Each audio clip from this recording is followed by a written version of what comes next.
Hi, Chris Noel here. I just want to say a few words by way of introduction to the video you're about to see, because it kind of starts in the middle of things, and without backstory for context it might be confusing. I want to let you know how I kind of was able to ramp up into what I experienced recently. I first started exploring this ravine 7 years ago.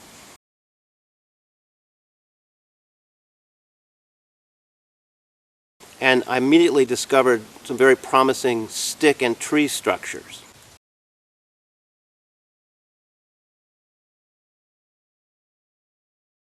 This ravine is about 2 miles from where I live now, and only about a mile from where I grew up. I kept going there and camping and trying for encounters, but all the activity trailed off to nothing when logging began. Only this past June, July, August, and September have I started concentrating on it with meticulous attention. During June and July, I left this audio recorder in the same spot for 26 different nights when it was clear and not windy. And then I listened to more than 200 hours of audio, 99.9% of which was empty of any clues of their presence, but the rest was full of clues to their presence.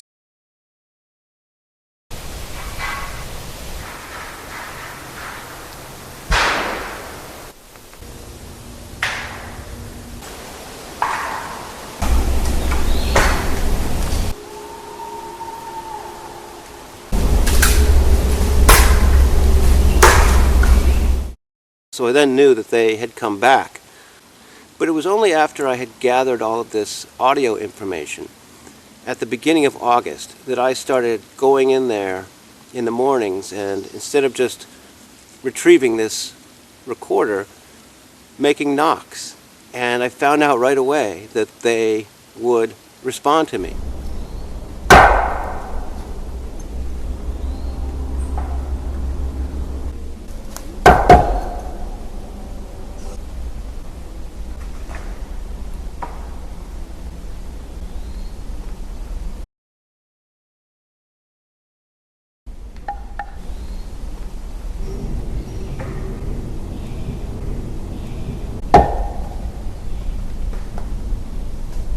I just hadn't tried it before, and so I was astonished and gratified, and they were extremely consistent. And so then what has happened during August and September, as documented in the video you're about to see, is that I have been able to interact with them almost every morning that I've gone. In fact, every morning but one, when I've gone by myself, at least one of them has been there, knocking back to me or throwing things at me, as you'll see. I've been able to learn a whole lot about their behavior, and I'm excited to be able to share that with you. See, I think that what I have found in this ravine is not that atypical. It's very fortunate, but not extremely atypical. I think that if you're able to find a favorable topography, without many people around, and with plenty of food and water for them, they're likely to spend at least part of their time there. You figure that they've had untold thousands of years in North America to spread out and fill up the available habitat. Why wouldn't they be just about anywhere that has those features I just described?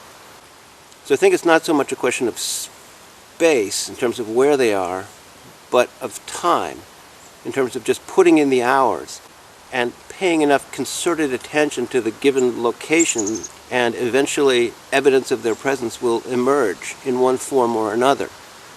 Anyway, I hope that you enjoy the following video, and I welcome your comments and feedback. Thanks. Okay, it's about an hour and a half after sunrise, and I thought it might be too late, but no sooner do I arrive than there's popping and knocking.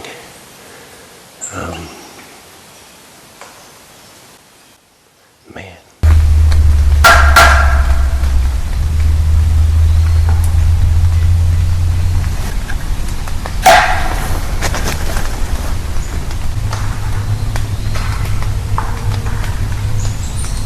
One from over there.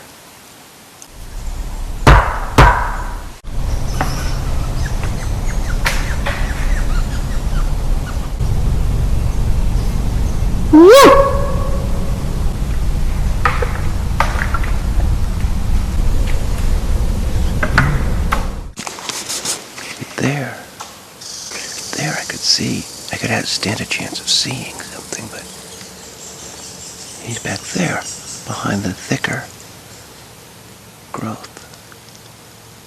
Absolutely obscured.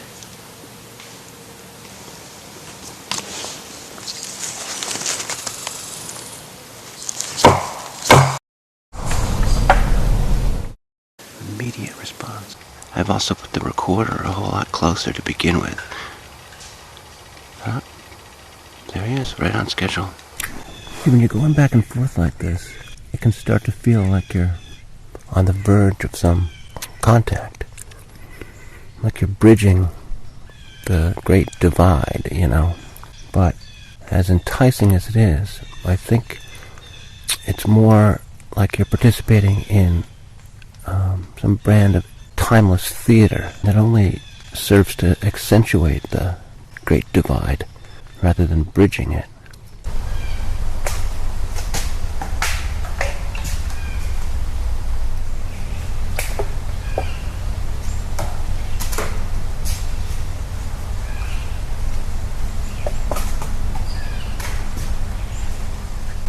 What happens next is a definite first for me in this project. You could be the judge whether he is clapping or clacking stones together.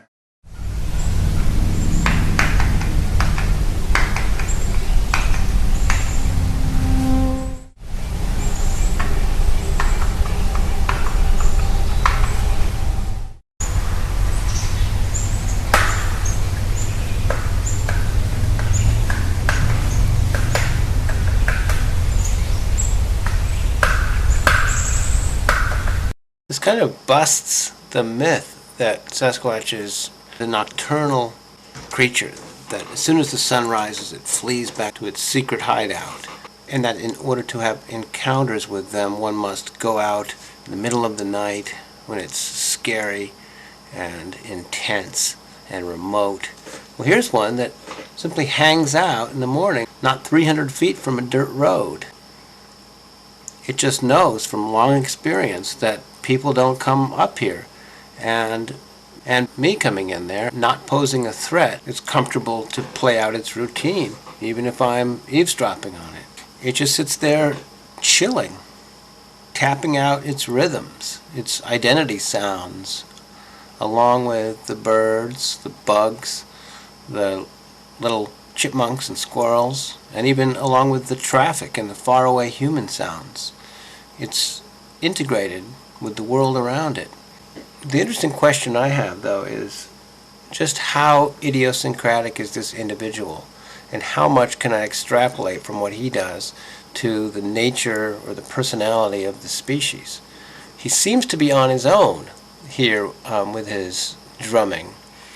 I've come to call him Music Man because that's how we encounter him. It seems to be playful. He seems at one with the medium of his music, which is sticks and his hands or rocks, the ground that he can thump on to make a different kind of tone.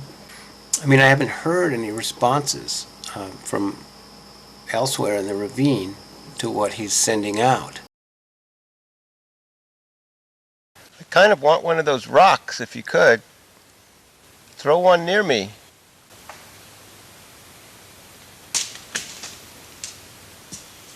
Ha! Thank you.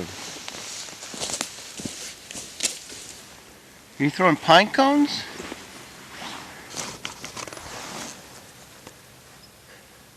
These are hard, and this is what just landed near me. They are very dense. They would make those sounds against trees. And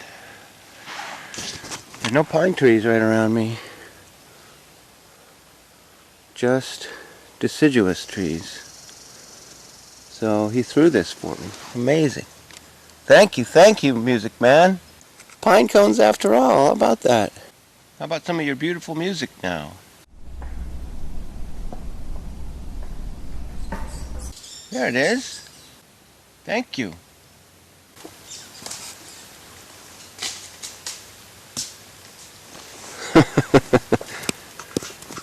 Somebody's throwing from behind me now.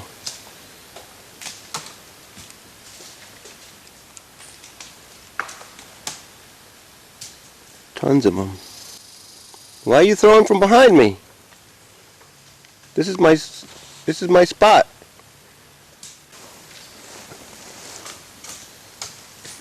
Oh man.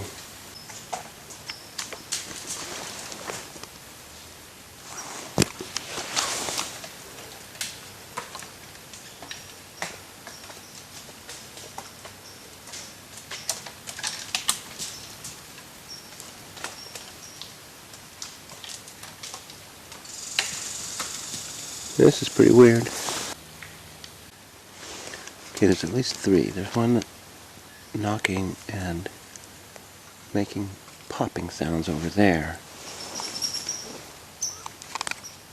Then the usual spot over there. And there's one behind me too, up on the side of the ravine that a few minutes ago threw like 15 or 20 at me, or toward me.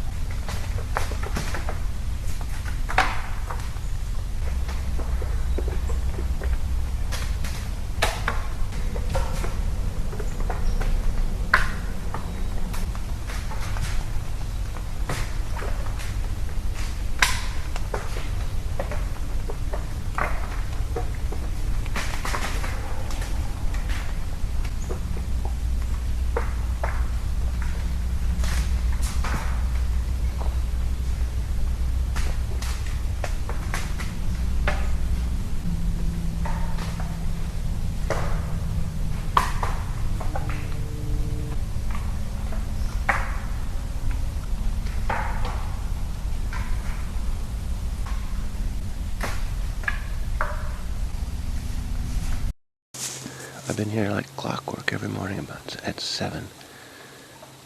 Yep, it's the first knock right there. They're so consistent.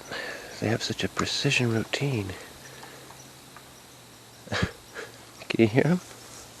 And I'm trying to match up with that routine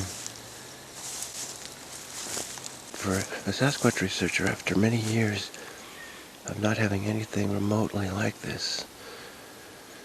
It's quite an incentive to keep the routine going as long as I can.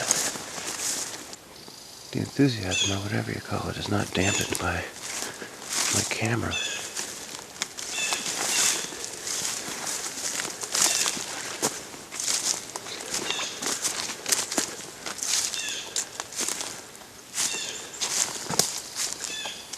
Morning.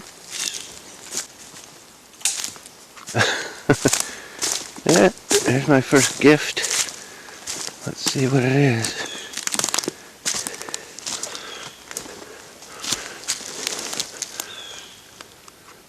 Where'd it land?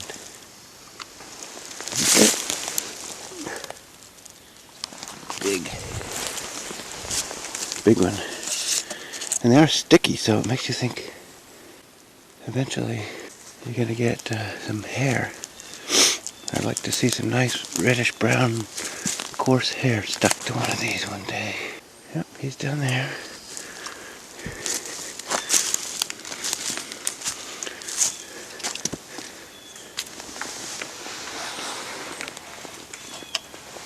So insanely reliable compared to what I always thought the story was with these folks. I'm bringing down my thing. Nothing to worry about.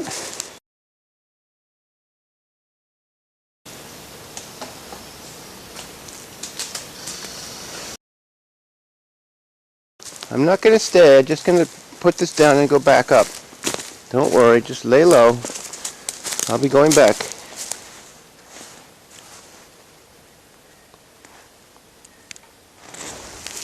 Okay, I'm going back up. Okay. This one landed just 10 feet away.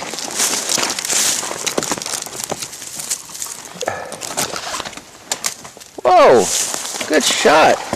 Ah! Finally, the first hit. It just hit my back and bounced off. Good shot. It's an honor and a privilege to be struck by something that was just in your hand. Because if they handle them just with the fingers and, their palms, they don't have any hair there.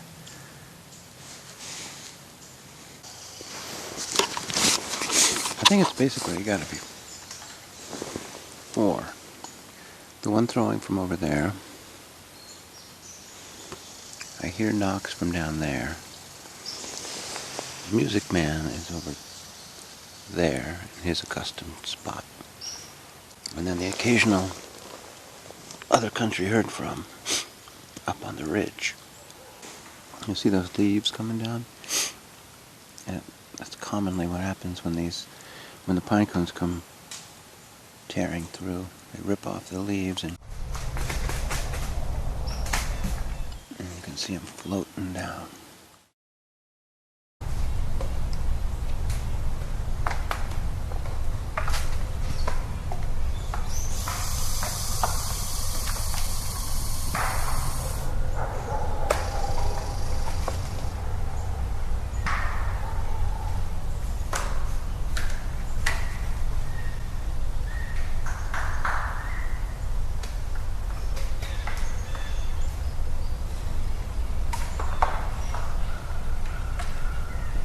It's been 5 days since I've been here. I'm trying to balance the value of a consistent routine with the risk of overdoing it, trying too hard and being too aggressive with my attempts to interact with them. The last time I was here, they were very subdued, so I have no idea what to expect. Feels like a whole different season.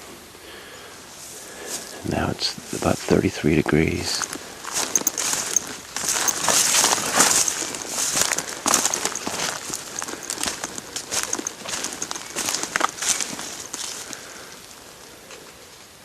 So far, nothing.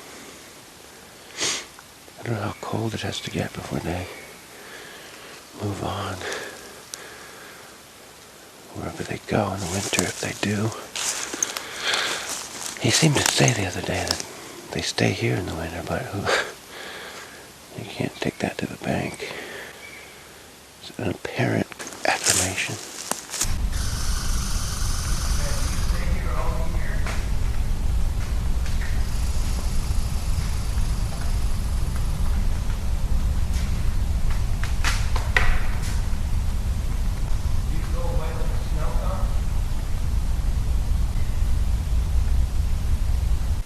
Did you miss me?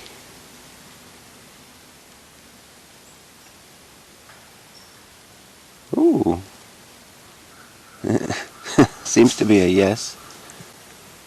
But I've been warned by others in this business that not to let yourself think that they need us. They don't need us.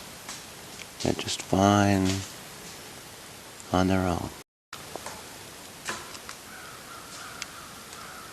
They keep hitting that same tree. That one right there. Bang, bang, bang. There it is again.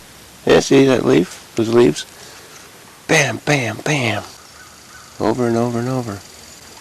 How do you have so many pine cones with you?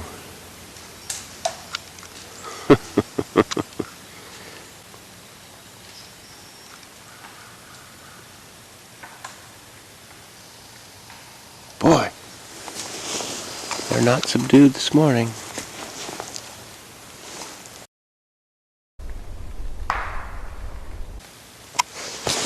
That was a loud slap from up the hill just a few seconds ago. Are you mad up there? Or just excited? Bam, bam, bam over there.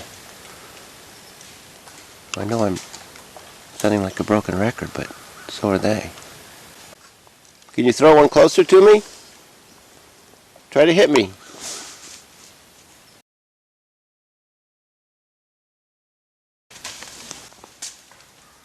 Excellent. You just threw 5 in a 6 in a row. It landed almost precisely in the same place, about 15 feet in front of me. That was very impressive. Whoa! You're right in front of me. 7 in a row. How are you doing it from where you are? Gosh, how far away must you be? Hey! Holy smokes. Good job, man. And they're crashing through those leaves up there. Dude, you are an excellent... Oh! Ah! Holy sh...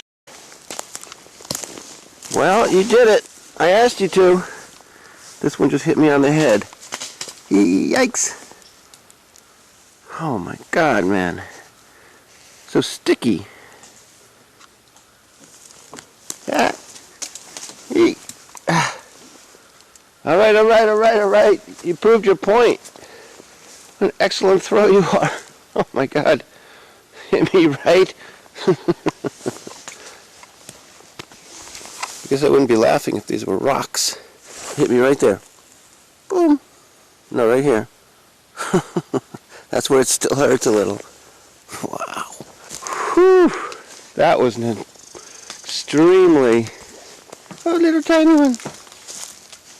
Yikes. All right. Are you playing or are you mad at me? There was like 12 of them. My goodness. I'm like 14 within 2 or 3 minutes right in front of me. And he's nowhere to be seen. 15. Holy smokes. Yeah, you like that, huh? Are you laughing? Yeah. Funny. I left at 7:45, and what you're going to hear is what the recorder captured for the rest of that morning and in the afternoon. This clock wasn't in the ravine. I'm just using it to show the times. Listen for foreground, background, percussion. At times you can tell that there are at least 2 making noise. And are they communicating back and forth, or is this just more like parallel play?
Now, from about 10:30, the activity trails off significantly, and no longer are you going to hear just highlights. You're going to hear just about everything that I feel I can associate with them. The signals come much fewer and farther between, and we can guess that they're resting, taking naps. Do you think that they would leave and do other things, risk traveling in the daylight, and then go back to the same spot and resume making noise? I think that given that they are active at night, it would make sense that they would rest during the day and not move around, when people are out and able to see. I think it's a fair assumption that they're resting in place and occasionally rousing and making a little noise in order to let one another in the group know that everything's okay. It's sort of like, still here, still okay. I bet that they need to sleep spread out to make it almost impossible for them to be snuck up on or flanked or surrounded, because this ravine is littered with just an almost infinite amount of little sticks. Every time I walk in, I'm constantly snapping them loudly. Those sticks are like 10,000 tripwires.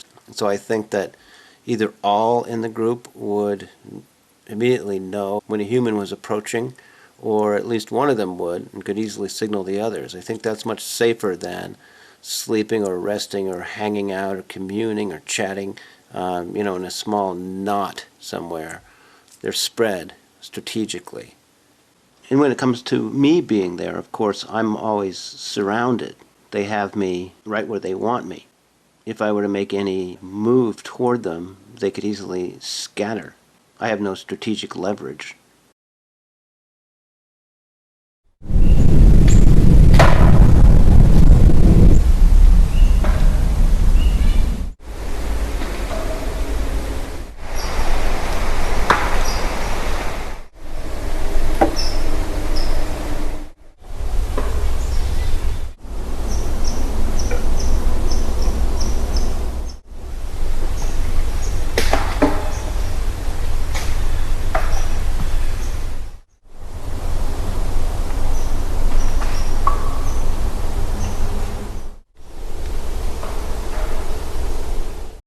This picture Music Man. Yeah, Music Man is almost always down there. Pitcher. Pitcher throws from over there. Come on, Music Man. All I'm asking for is one piece of music. I know you're there. Well, we've been here for 10 minutes. And honey, But what have you heard? absolutely nothing. A month ago when we came in here, there was absolutely nothing. And since then, I've been here 12 different mornings, including the last 6 in a row. And every single morning without fail, they've been very clear. That's cool. I wish I had made that. Yeah, we're checking out the general area where those pine cones must have come from. And we find something I've never seen. This kind of structure. Thing's broken and fitted up through this an apple tree. And coming all down here.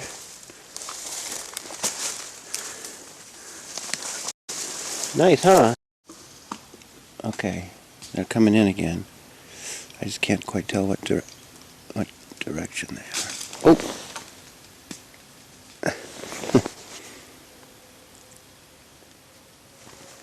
The other day, he came streaking in over my shoulder. I saw the first one out of the corner of my eye. I thought, that was a bird. And then right away, I saw it plain as day, just zooming up and down. And I saw the whole arc of it. And it showed me essentially right where he or she was. Right over there.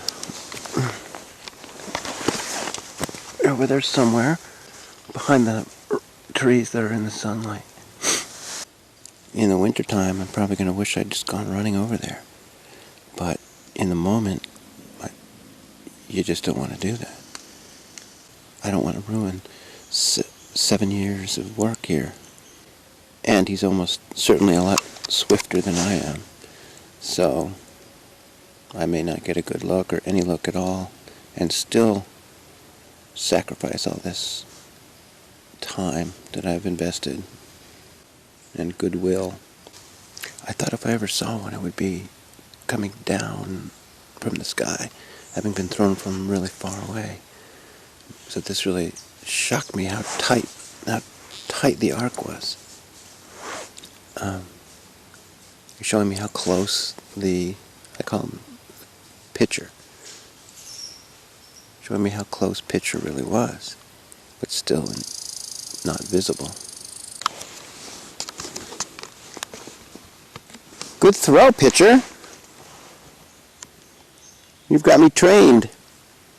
Every time you throw, I turn on this machine.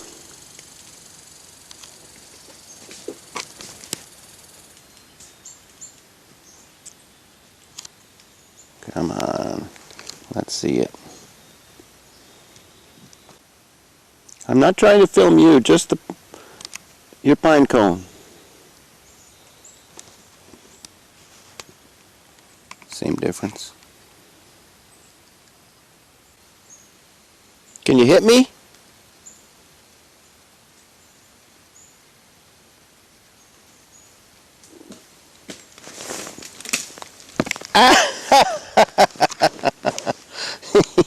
He just did hit me.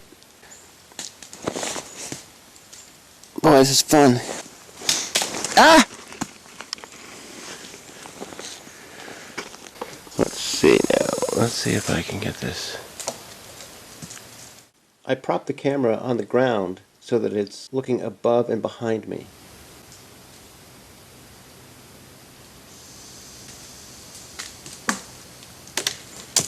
Whoa, that was good.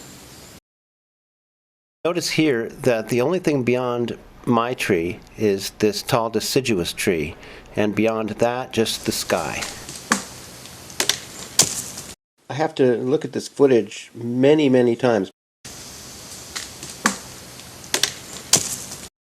Focus on the top middle of the frame.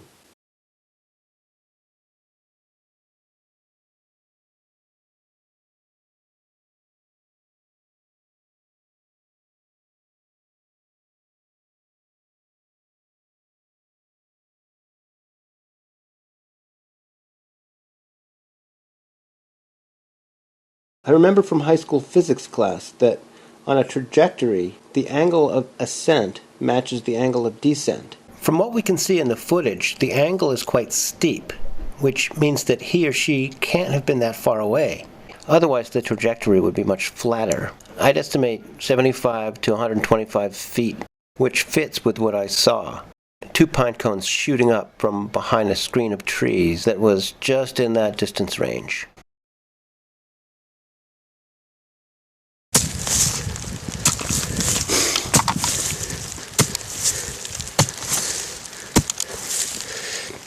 I kind of feel like I'm in Minecraft. See, this makes a trough that's wide enough for that tube. I got the interior diameter so that it would just fit the coupling, but not with the thickness of the wire, so the wire has to drag these behind.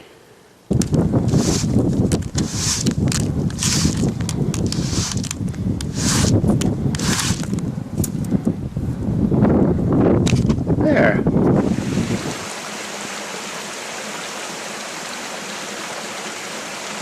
Buried this much so far. Goodbye. About 3/4.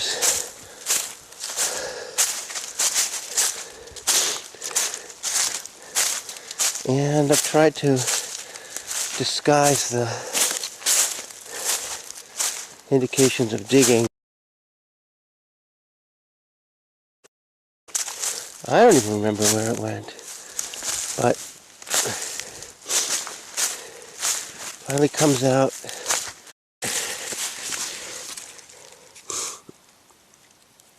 The back of it.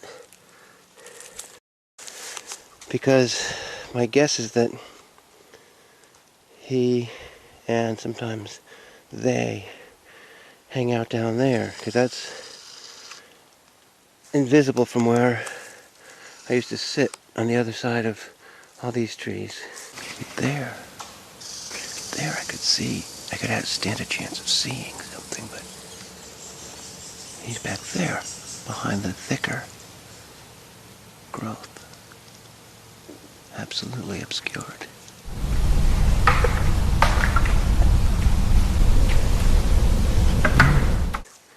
And the knocking sounded much too close to be over the ridge there.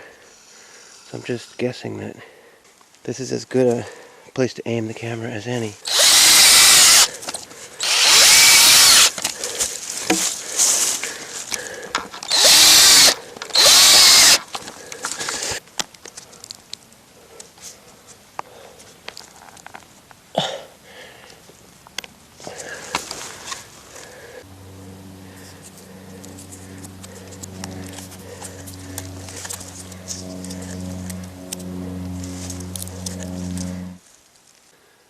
And I'm still looking for something to put on top, like an awning, to prevent the glass from reflecting in the moonlight or the sunlight.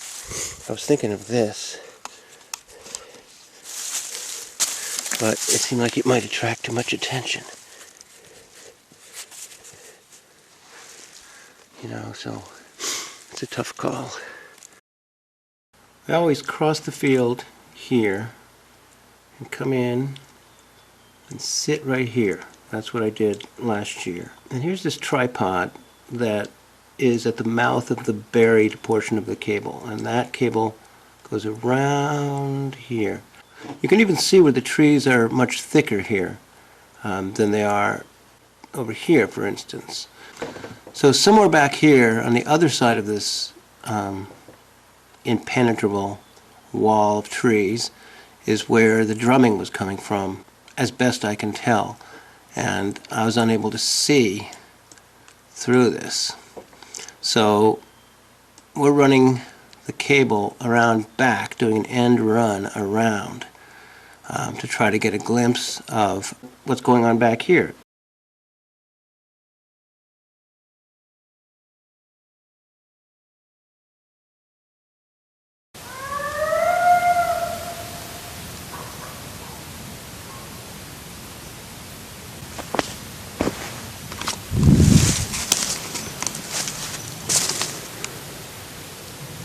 Guess that's a coyote or a wolf up there. Woo!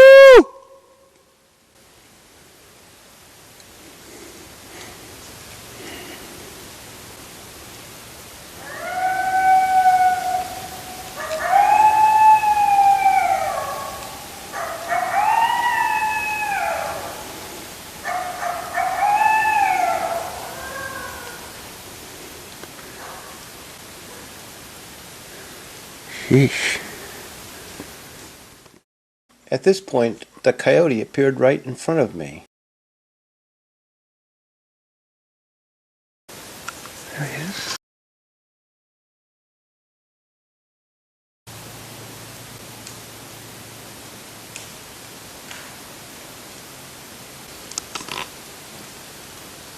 Sounded like a little knock.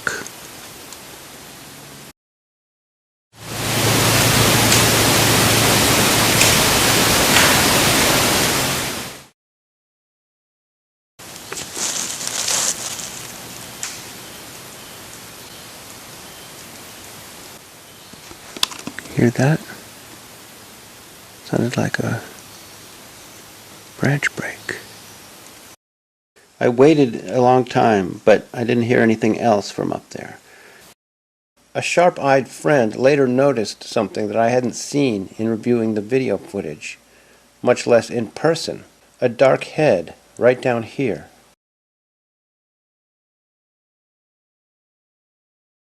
It's right when I'm hearing the popping of branches.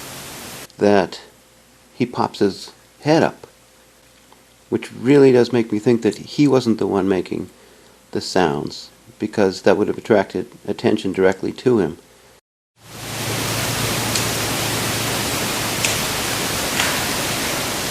Has to have been another one trying to distract my attention. Perhaps the one that was showing himself was a juvenile, and some older one was trying to prevent me from noticing him. So here's that tree, and as you can see, it's really unimpressive, very sparse. And when I stand up, it comes up to my middle of my chest. So either he or she was kneeling down, or this individual was very small.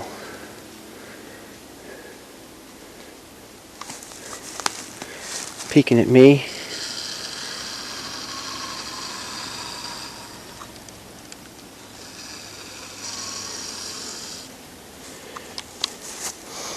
So given how sparse this tree is, seems like we ought to be able to see something through it. From the same distance and in roughly the same lighting conditions early in the morning, we can clearly make out my white shirt behind the tree. And indeed, it looks like we can see the body of this visitor as well. That's a long left arm. He or she might be kneeling. It's very hard to tell how the legs are positioned. But the color is bright black. It should have jumped right out at me, except that part of my attention was taken up by the wood breaking and knocking sounds. And then you throw the coyote into the mix, also serving to distract me. And coyotes, as you probably know, have a long history of being trickster figures. And I sure do feel that I fell for a trick that morning. Before the part of the footage that I've been focusing on, there's a section where I thought nothing interesting was going on. Well, I took another look at that just now, and it seems that while the coyote is howling, our visitor is already crouched behind the little pine tree and appears to be moving around.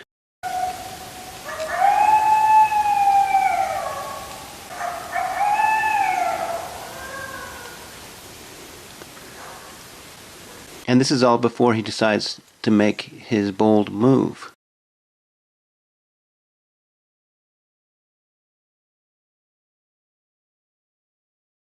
I've been really grateful that the cable has remained intact and viable all these months through torrential rains and luckily not being dug up by animals or bit into by underground critters. But the problem is that I planned to wait till I heard Music Man down where he was last year and then start recording. But that hasn't happened. People told me in the beginning, oh, you know, they're going to definitely know you put the camera in. And I would say, that's possible, but then again, they're not omniscient. They're not infallible.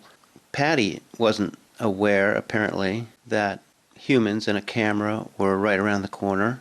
It's also possible that last year the two main actors, Music Man and Pitcher, were more immature and uninhibited.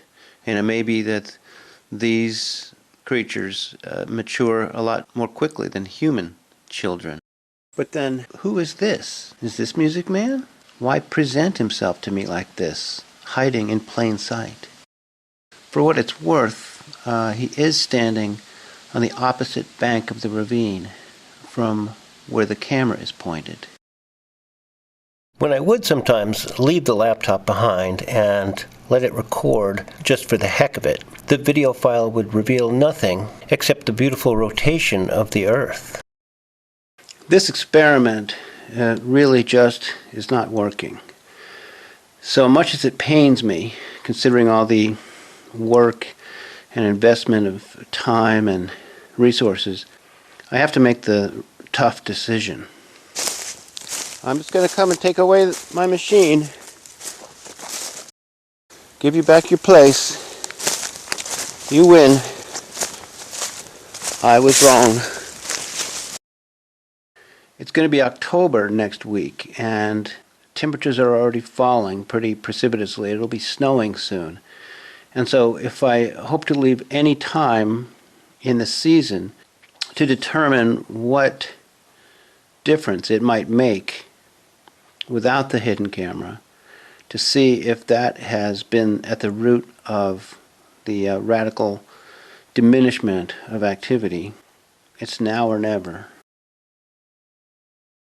After I leave the recorder, you can hear at first the sound of the cable dragging along the ground through sticks and debris. And then over the next 2 minutes I get farther and farther away.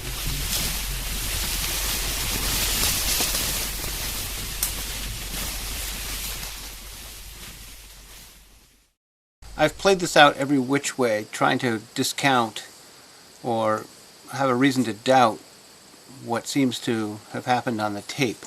But 2 minutes and 20 seconds went by between when I was making all that noise, dragging the cable near the recorder, and when what happened happened. And right before it happened, you can hear my voice, and I'm probably 150 feet away from the recorder. And so you can hear that my voice is barely audible.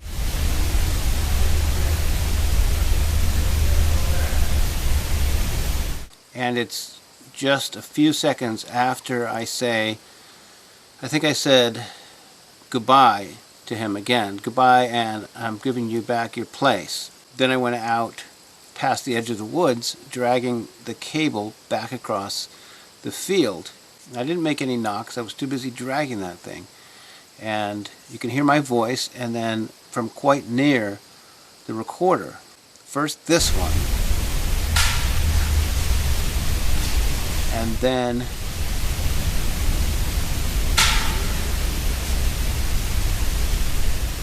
I find this just astonishing. I listened to the whole rest of the 4.5 hours of audio file that morning, and there were no other knocks. There was just nothing but this initial response to my removing the cable and saying goodbye and giving you back your place.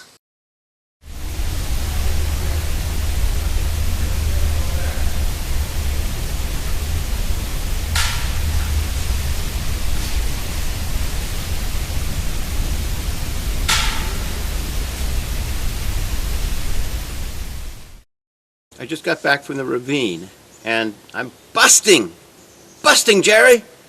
The last part happened on Friday, and now it's Monday morning.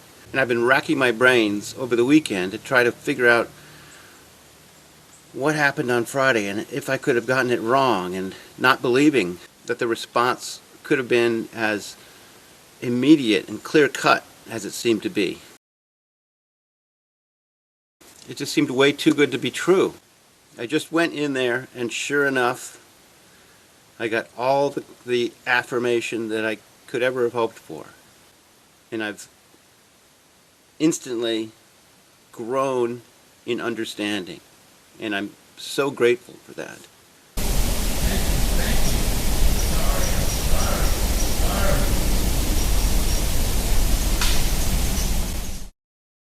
This is really just amazing, because I kept resisting. My ego kept making me resist the notion that they would know, or that, you know, what everybody says about, like, energy and intentions being so important, and that you project your intentions and a certain, like, type of energy, and they have this ability to react to it. Well, as soon as I withdraw the camera and withdraw my ego, here they are, or here he is, back to being present for me, with me, for himself, just near where he was last year. He's definitely sticking down there as opposed to over there. So maybe the area around where the camera was still has some kind of toxic atmosphere or after effect. I don't know. I'm willing to believe anything at this point. Oh my freaking God. You have no idea how many times. Hope the recorder is picking this up. How many times I've come and sat here over the last 4.5 months now and been treated to just deafening silence and feeling rejected and sorry for myself and like that. All along, I could have just had it all back by doing what I did 2 days ago. It's like Dorothy and the slippers. She could have always gone back home. Now if I just get a pine cone thrown at me, it'll complete the cycle. It'll complete the circle of restoration. This is amazing. Remember last year when I put the camera out a couple times, and then right after the next day they would be back to their normal self, so I felt like I understood that they didn't hold a grudge. And this seems to confirm the same thing.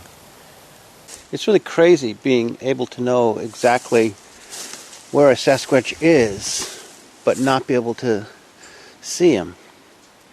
Whereas back on August 17th, one was visible right in front of me, but I had no idea where to look. Okay, I'm gonna go. Thank you so much, Music Man.